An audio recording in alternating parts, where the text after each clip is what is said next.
Y'all are lit, and I love it. Give yourselves a huge round of applause. This is amazing.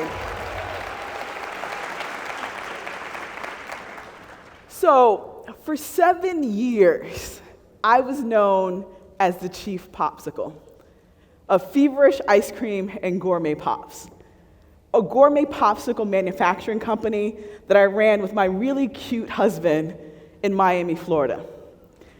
When I say I fell into the business, I literally fell into the business. Back before the economic downturn of 2008, I was working for Nintendo. One of those jobs that my parents told me never existed, playing video games literally all day.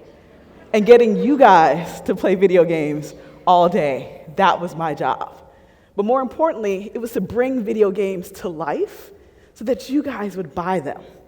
Instead of standing in the aisle of Best Buy or wherever, playing the video games while people walked all over you, my job was to literally bring video games to life, and I loved it.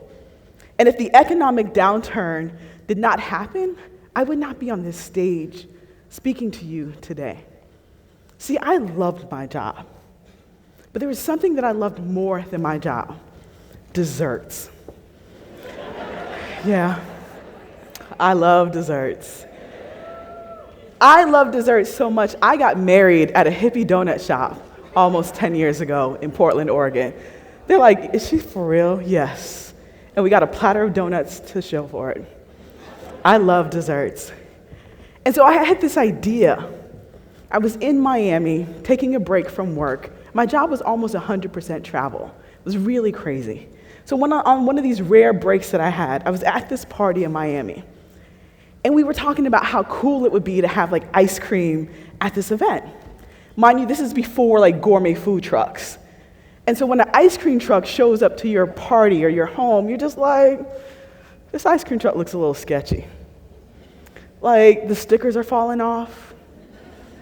How long has this ice cream been in this ice cream truck? The driver is a little sketchy, right?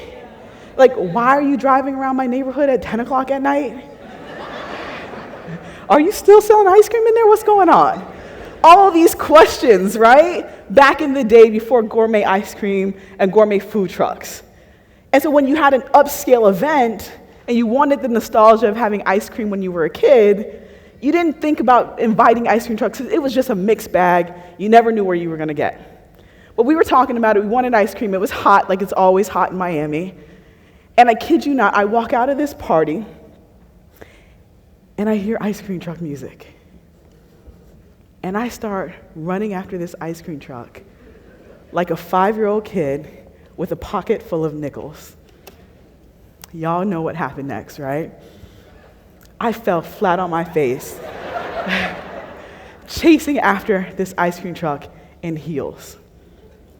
Who does that but moi? And what happens when you fall down? What's the first thing that you do? You look around, right? You look to the left and you look to the right. Because if no one saw you, you didn't fall, right? The ice cream truck driver saw me. Luckily, he stopped. He was laughing at me. Like, why is this grown woman chasing after this ice cream truck? What's wrong with her? I got my ice cream, and while I was on the ground, 2 ideas came to mind. One, I'm way too old to chase after an ice cream truck. We can all agree on that. And 2, why hasn't anyone come up with a cooler way for adults to enjoy ice cream? I was kind of on the ground for a long time. But that was my Oprah aha moment. Can I do this? Should I do this? And I like to tell people sometimes a good paying job will stand in the way of you following your dreams just as much as a bad paying job.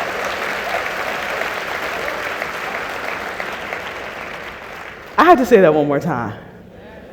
Sometimes a good paying job will stand in the way of you following your dreams just as much as a bad paying job. Because I loved my job at Nintendo at the time. I loved it. But I realized I was starting to compromise things about who I was and what I stood for that I no longer wanted to compromise. but I love my job.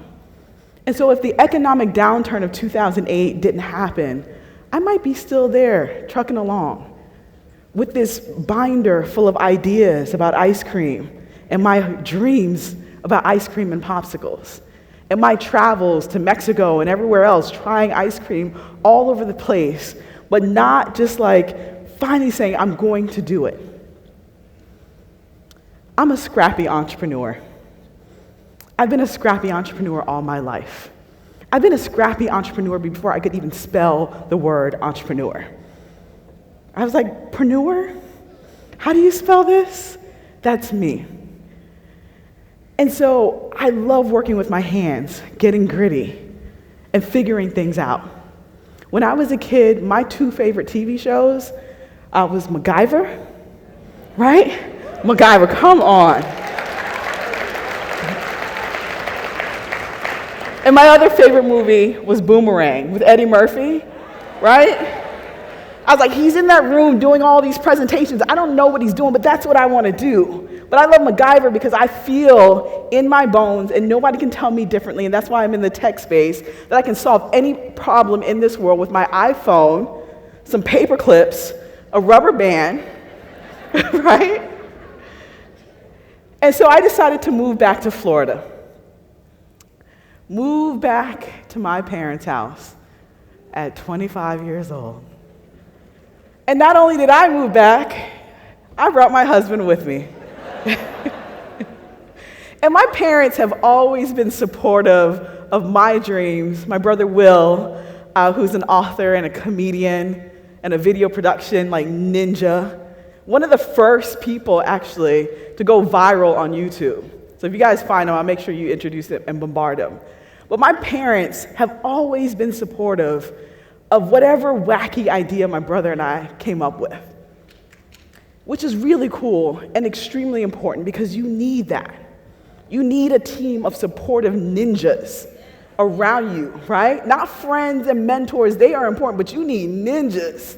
People will fight that fight for you. People that have that hope for you. So I moved back home, crazy idea, could not find another job in my field. I said, I'm gonna start this ice cream company. I have no ice cream experience, mind you. I worked at McDonald's when I was 16, so I give a lot of credit to like being able to pull down the ice cream lever as like my culinary genius. So I literally did everything that people tell you that you should not do when starting a business. First is probably move back home with your husband, right? To your parents' house. Don't do that. Don't live a humble life. Don't sacrifice because you don't know if you're going to get a return on your sacrifice. People tell you don't do that. Play it safe. Don't start a business with no experience. Don't ever do that. You need a ton of experience and a ton of degrees and read every book possible and meet with every person possible. Don't do that. Don't start a business with no money. Like broke pockets. Don't do that. Because there's no way that you can get creative with limited resources. There's no way possible. There's no way that what you have up in here you can leverage. The contacts that you have, you can leverage. There's no way that you can possibly do that. What I have learned about the entrepreneurial journey, not just my own personal one, but all the startups that we work with and that we advise, is that there are a ton of people telling you no, no, no, no, no, no, no. Every octave possible that they can say no, every way that they can say no, they are going to do that. And I said, you know what? I have this dream that I just can't let go of. I'm gonna start this gourmet popsicle company. No experience, no money, technically no roof over my head, but I am going to experiment and I'm gonna figure this thing out. I had some websites that I love. So I went to the luxury shopping website, Craigslist. I used the last bit of my savings and bought 2 ice cream carts, 2 tricycle ice cream carts. They were ugly, guys. Oh, they were ugly. Didn't even have enough money to get them professionally graphic wrapped. Went back to Amazon and bought some plastic molds. I was like, I am just gonna experiment and figure this out. Went to good old Home Depot, kind of channeling MacGyver, right? It's like, I don't have enough money to get these carts professionally graphic wrapped. So I'm gonna go get some spray paint, because that's what we do when we're scrappy, and we're gritty, and we're mission driven. And I'm gonna get some decals that are supposed to go on the wall, but I'm just gonna put these on the cart. And the funny thing about when you finally decide to hit the button and say go, and I'm not gonna let any excuses stop me. When Oprah says the world conspires to assist you in building your dream, it absolutely does. Because all that grittiness that I was putting together, the jankiness of what I was putting together in my parents' backyard, spray painting these carts, it was also the time where the whole DIY culture sprouted up. You guys know what I'm talking about? The whole do-it-yourself culture. And so for the first time in a long time, we actually liked imperfections in products. I know, it sounds crazy, right? But we would buy things that had little dents and little scratches because we knew that it was handmade or homemade, or that that was the original one that we were getting and there were no other ones like that. So launching this cart company with popsicles and ice cream that I made in my parents' kitchen, that I spray painted these carts in my parents' backyard, people loved it. And I couldn't understand at first, like, what do you mean? Like, this is so cool. This ice cream is delicious. I'm like, if you only knew what I was doing in the backyard last night. Spray paint still under my nails. Reid Hoffman of LinkedIn famously said, if you are not embarrassed by your first product, you waited too late to start. And I was hella embarrassed of those carts, guys. I will be honest. I'm not even gonna show you a picture of what they look like because they were just that bad. But it allowed me to create an MVP, a minimal viable product of the idea that I had, of this thing that I wanted to build, that I wanted to put out into the world. An idea that I just could not let go of until I just saw it come to life. And many of us overthink ourselves over and over and over again, our ideas. Ideas are worthless, and execution is absolutely everything. And so sometimes we see people, we'll see it, we're sitting on an idea. A month goes by, 2 months goes by, 3 months, a year. And then all of a sudden you're watching TV, you're watching Shark Tank, and you're like, I don't believe it. This whatever expletive word stole my idea. This person lives all the way on the other side of the globe, doesn't know you from Adam, can't get into your brain, but somehow they stole your idea. And more than likely, it's not the exact same idea. It doesn't look as good as you thought that it was gonna look inside your head, but it's out there. And the sharks love it. And the sharks gave them funding. And you get even more and more and more upset because ideas are worthless and execution is absolutely everything. So you have to ask yourself, what ideas am I sitting on every single day? Who am I not reaching out to help me get one step further to this goal? Guys, starting out in the very beginning is ugly. You sometimes look ugly doing it, right? I didn't look like this, all makeup and all that stuff when we were first starting. We were in grind mode because we had no other choice. There was no plan B. There was no plan C. No one was hiring us. No one was hiring me. So I had no other choice than to make this happen, to see where this was going to go. Funny story, guys, about this ice cream company. And so we got a phone call. This is back in MySpace days, right? I'm dating myself a little bit. MySpace, yes. I had set up a profile about our company, Feverish Ice Cream and Gourmet Pops, on MySpace. So we do events and things like that.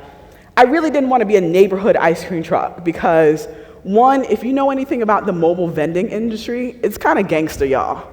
Like, people are real territorial and they will cut you. And so everyone going out in the daytime and going to the schools, like they had their territory. They'd been there for like 20 years. And I was rolling up with my carts and I could get closer to the kids than they could. They weren't having it. So I was like, yeah, I don't want to do this anymore. I'm going to go out at night. And I'm going to target adults because no one was reaching out to adults, right? So if you're building a niche, if you can't be number one or number two, you create your own niche that you can be number one in, right? What's the number one beverage? Does anyone know? Coca-Cola? What's number two? What's number 18? No one knows, right? And so many of us have ideas, and we're going into oversaturated industries.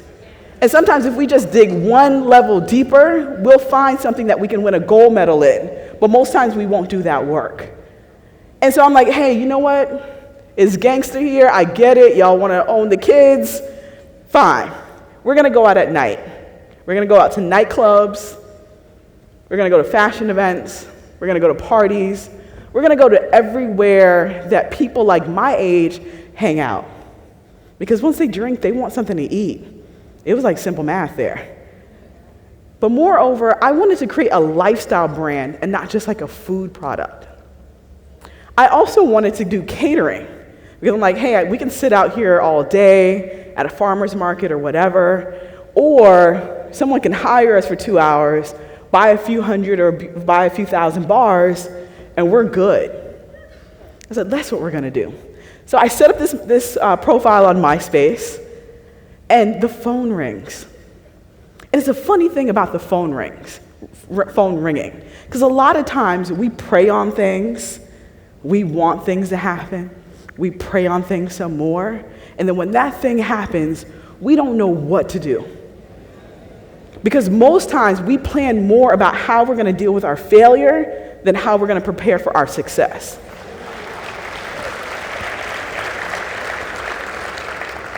And so that phone rung, and it was a company in Jupiter, Florida, so about an hour away from my parents' house. And it was almost Christmas time, and they were like, hey, I saw your profile on MySpace. I'm like, okay, cool.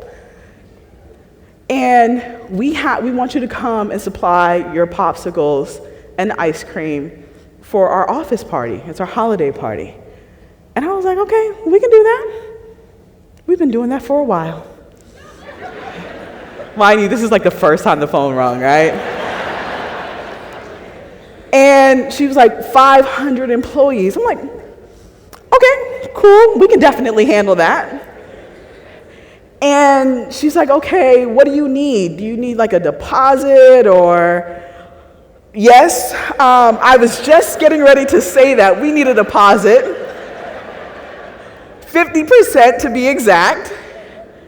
And okay, she's like, okay, how do you take that? I'm like, let me draft up the contract, and I will call you back and tell you, the process so that we can book you. I had never taken credit cards before, right? Or a deposit or anything. But I was not going to turn that down because that is literally what I had been asking God for, is this opportunity.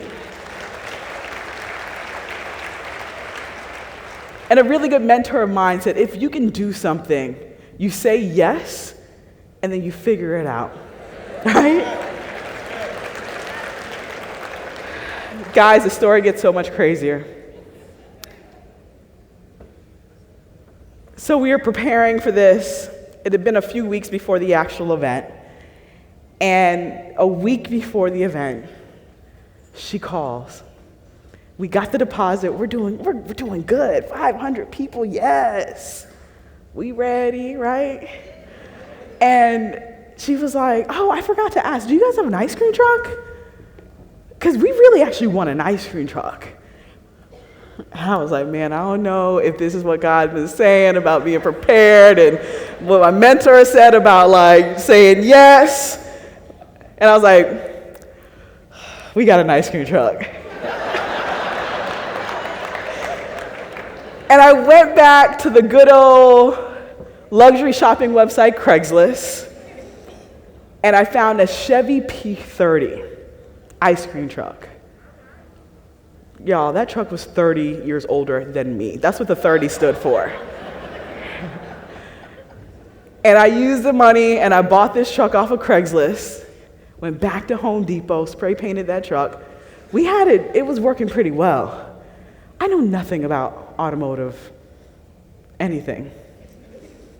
Like repairing them, making sure that they run long distances, nothing. And remember I said I have a really cute husband who started this company with me. He loved the idea. This is the time that it started to waver a little bit, right? Same thing with my parents. That glimmer in their eye when I drove up to their yard with a 40-year-old ice cream truck or 50-year-old ice cream truck. That was the first time in their eyes, like, I don't know what my daughter is doing with her life. Anyways, we get this truck. A day before we're supposed to go do this event, we're supposed to drive it up to Jupiter. A day before we're supposed to do this, the truck stops working. Yes. The truck stops working. It won't drive long distances like the hour we needed it to drive there and drive back. It'll drive a short distance like a block and then cut off. And then we gotta wait like 10 minutes, and then it'll turn back on and drive like another block. And so I said, you know what? We're gonna figure this out because we already spent this deposit, babe. What are we gonna do? One of my neighbors had a tow truck company. This is my life, y'all. One of my neighbors had a tow truck company. And I was like, we're just gonna tow it to the place, get off a block away,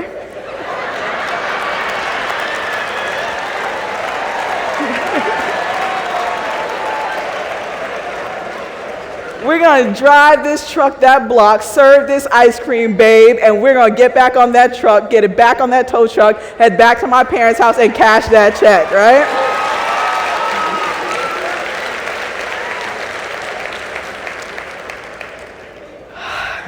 The company called again. And they were like, you know what? Everyone in the office is so excited about you guys coming. We want to add another stop. Yes, I know, right? I'm like, seriously, lady, like you don't understand what we're going through. We want to add another stop. And they're like, they're like maybe 5 minutes from each other. So I'm like, okay. We get to Jupiter. We get the truck off the tow truck. A block away. We're driving it. We serve everybody. This is the office that had 50 people. It was our first stop. Serve everybody. Everyone's happy, smiles, everything. Get the truck. We drive it back to the tow truck, which was around the corner. Get it back on the tow truck. Driving to the next event. The tow truck stops, we get off. All we had to do was make a right turn. This semi comes by and stops. He's here. All we needed to do was like this. Waiting for him. I don't know what he was doing. Checking MySpace? I don't know what he was doing. The truck stops. We're literally from here to there. And in the interim of the truck stopping, they make the announcement to 450 employees that the ice cream truck is here, come outside. Everyone's like, I never want to be an entrepreneur ever again. This is horrible. They make the announcement to 450 employees that the truck is outside and the truck cannot move. And this time, Betsy is dead. She's not moving. I am mortified. We're trying, we're doing everything that we can possibly, it's not moving. My husband is saying words to me that would lead us to divorce if I repeated them out loud. But it was something, something, something, this is the worst idea ever, right? The vice president of the company comes out. And he was like, what is going on? Why won't you guys come over to the pavilion? All the employees are outside. There's no more getting creative with limited resources here, right? Which is my mantra. There's no more of that. And we had to tell him, like, sir, we don't know what happened. The truck is just not, it just stopped working. And something that I will never forget happened. The vice president of this company took his blazer off, told me to get into the front seat and put the truck in neutral, told my husband to get to the back of the truck, and both of them pushed the truck to the employees.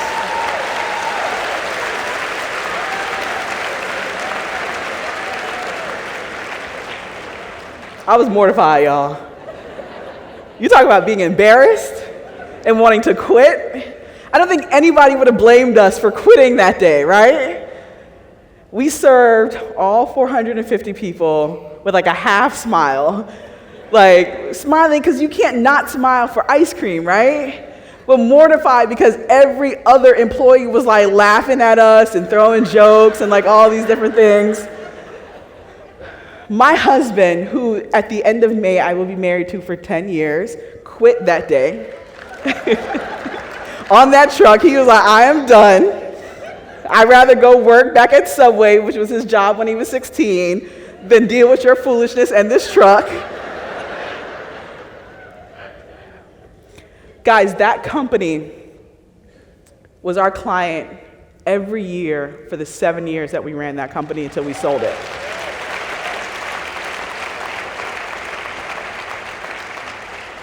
And if we would have given up that day, everything that we accomplished out of it, I still hear people laughing. It was like, that girl in that truck, she's crazy. If we would have given up that day, everything that has happened to us and the most amazing things that have happened, being featured on the Today Show, being featured on the Cooking Channel, being honored as one of the top 100 entrepreneurs under the age of 30 by the White House, countless awards, amazing clients, Google, PayPal, Forever 21, Trump at one point. Goodness. We just kind of took his logo off of all the decks, but whatever, you know? Capitol Records, Universal Records, I can go on and on how a gourmet popsicle company started by two people who almost quit within the first year.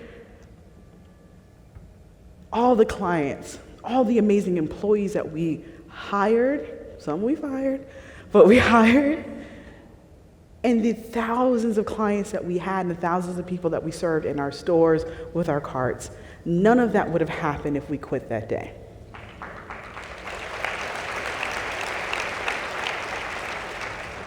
Guys, what I can promise you about entrepreneurship, and it's really glamorous right now, all the startup founders, all the people that start in their parents' garage and then they IPO the next day, you're just like, how did that happen? All the glamour around it. But it's hard work, y'all. And you have to be willing to not only put in the work, but sacrifice like ever before. And most people talk about that return on investment, ROI, and trust me, I love it. But what's important to me is that ROS, that return on the sacrifice that you make. I have lost friends, probably lost some family members in the process. I've lost clients, I've lost sleep. I have wanted to give up more times than I can count. And I'd like to be very honest with my failure stories, because I think that's what really empowers you more than me telling you about awards and shows and speaking all over the globe, all of that stuff. It's those dark days when life has literally punched you in the gut and you have no idea how to get up the next morning. To me, that's what passion actually is. Passion isn't this thing that lives out there. It's that thing that lives in your heart. And it's that gut check moment every single time. Do you have it in you to wake up the next morning? When your top client leaves you and you don't know how to make payroll, do you have it in you to wake up and have that conversation with your employees the next day? What happens when your bank account goes negative? Oh, we all know that, right? I wrote the book, like, Start a Business on a Ramen Noodle Budget. I know about that. What do you do when life punches you in the gut and you start a business? What do you do? These are actual realities. And I think if I share these with you, you understand that you're not alone in the process. It happens to everybody. I remember one time I wanted to close Feverish down. I worked in marketing for a long time, and I worked in tech, Nintendo, Sony, I worked for the NBA, worked for some really cool companies. My mom's from Jamaica, and when I left my job at the NBA, she couldn't put that together. Like, why are you leaving that good job with benefits and no? Anyways, she's proud of me now, right? But it's those days when life punches you in the gut that most people just don't understand. Most people don't share those things. Because when you open up Inc. magazine and Entrepreneur magazine, it's nothing but people that, I had an idea, and then the next day, Google bought my company for $400 million. You're like, wait a minute, like, what you ate for breakfast? Like, what did you do in between that? What were those dark days? Why are we so obsessed in our society to gloss over the struggle? The struggle is real, y'all. My dad shared with me a really important story a few years ago when I was thinking about quitting. There was a company out of Seattle that wanted me to go and market cheese. I can sell cheese, yes. I've sold video games. I was with Sony when they should have invented the iPad, but they didn't. A whole other story. I can go sell cheese and make way more than what I was able to pay myself with Feverish. And we had a really rough winter. I'm like, I'm leaving this. I'm gonna take a break. I'll be back. And I have a conversation with my dad, and he said, if you leave this company, you're never coming back. And I understand that you were struggling, but there was one time, my dad owns a construction and development company, and there was one time where he's like, I ran my company into $300,000 in debt. And he's like, when you get on my level, you can talk about quitting. But until then, you got a cart and some ice cream, go out and sell some popsicles. And I needed to hear that. I needed someone that I knew, that I respected, to be extremely honest and vulnerable with me about their failures. That allowed me to keep going. I need 4 volunteers really quick before I close out. Right here, right here. I'll take the first 4 because I can hardly see. I said 4, y'all. I know y'all can count. 1, 2, 3, 4. Right here, right here, right here. Thank you. All right. Can they come up on the stage really quick? Hurry, hurry, hurry, hurry. All right. It's blank.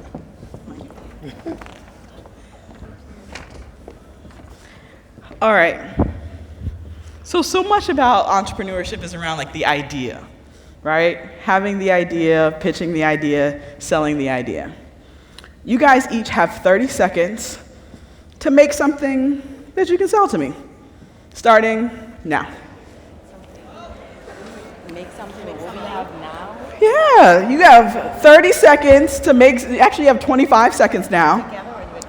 Whatever you have 20 seconds to make something that you can sell to me.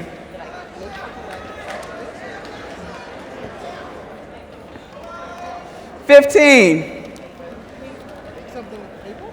Whatever you want to do. 10, 9, 8, 7, 6, 5, 4, 3, 2, 1. You ready? Like ready or not, here we come. You're gonna say your name, and you have 10 seconds to now tell the audience what is it and why we should invest in this or buy it. Ready? Starting now. This is not just a paper airplane. It's actually a romantic way of sending a note. A love letter. I like I'll fly it to you. that.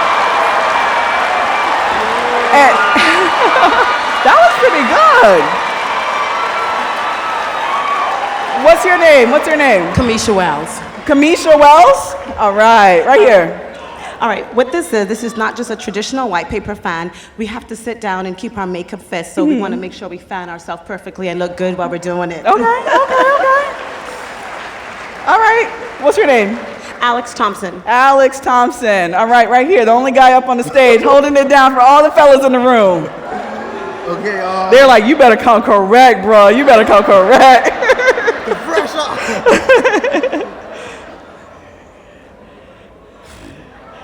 The pressure.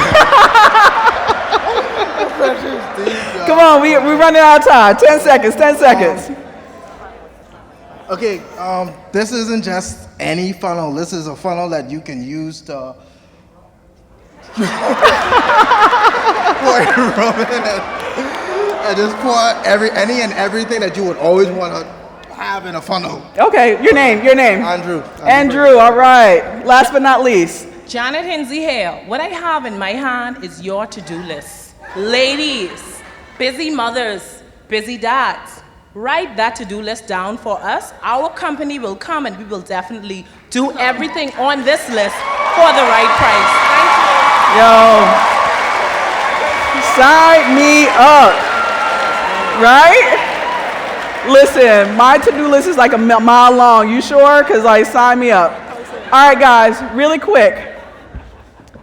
Crowd of applause is going to determine the winner. And I got a really awesome prize for the winner, okay? Tell me your name again.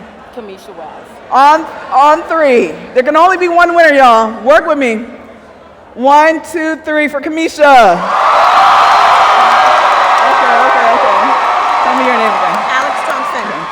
1, 2, 3 for Alex. Okay. Kamisha, you brought half the room here? What's going on? Tell me your name again. Oh, Andrew. Andrew. 1, 2, 3 for Andrew. You hear all them deep voices like, we gotta represent. Tell me your name again. Janet. Okay, on 3 for Janet. 1, 2, 3. I think Kamisha might be the winner. All right, let me hold this. All right. So for all my participants, I have a copy of Start Your Business on a Ramen Noodle Budget for you. Thank you. Go ahead, you can take that, and I'll make sure Will gets to the rest. For you, a one-on-one, 1-hour consulting session with me, okay? All right? So make sure I get your contact info. Yeah. All right, really quick. You can go ahead and sit down, but make sure I get your contact info. Guys, really quick. What were my instructions? No, before that. What were my instructions? They were very clear. Make something that you could sell to me. And then what did I do? I gave everyone a piece of paper. The exact same piece of paper. But at no time did I say they had to use the paper. So while all the ideas were amazing, because there's value within thinking on your feet, right? Being able to be creative with limited resources. There's value in that.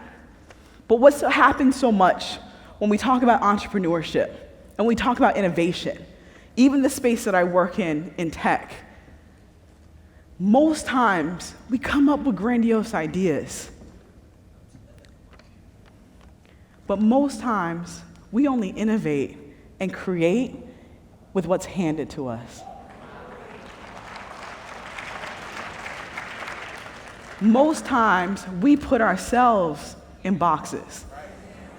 I never told them that they couldn't get off this stage, that they couldn't work together, right? Because 4 pieces of paper are better than 1.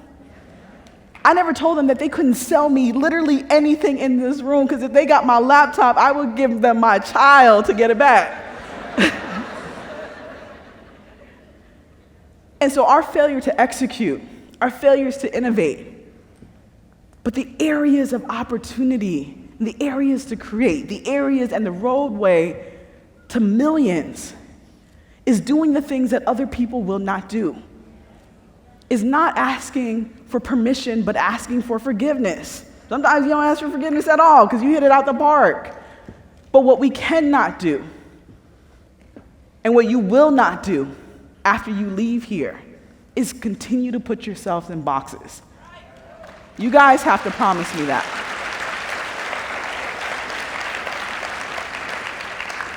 The other thing that I need you to promise me is this is the first annual OWN Talks, y'all. I didn't even like that. Did you like that? I didn't like that. This is the first annual OWN Talks. So when I get off this stage and I look at Twitter and I look at Instagram and I look at social media, you guys better take this experience viral. Because the speakers tonight are amazing. The room that they've put together so that you guys can collaborate and work together and make boss moves together, that's what this experience is about. And so if you want more events like this, if you want to show everyone and show the globe what the Bahamas has to offer, because y'all are lit, then you take that picture, whether it's a selfie, whether it's an ussie, like whatever y'all do, share this experience with the world. Because when you do that, it makes room for pure genius to continue to come out of the Bahamas and across the Caribbean. So guys,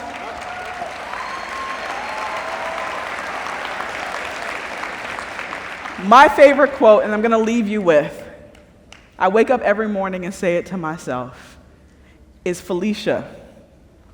You can, replace your name there. Do the things that scare you every single day, because the world does not benefit from you hiding your badassery. Thank you, guys.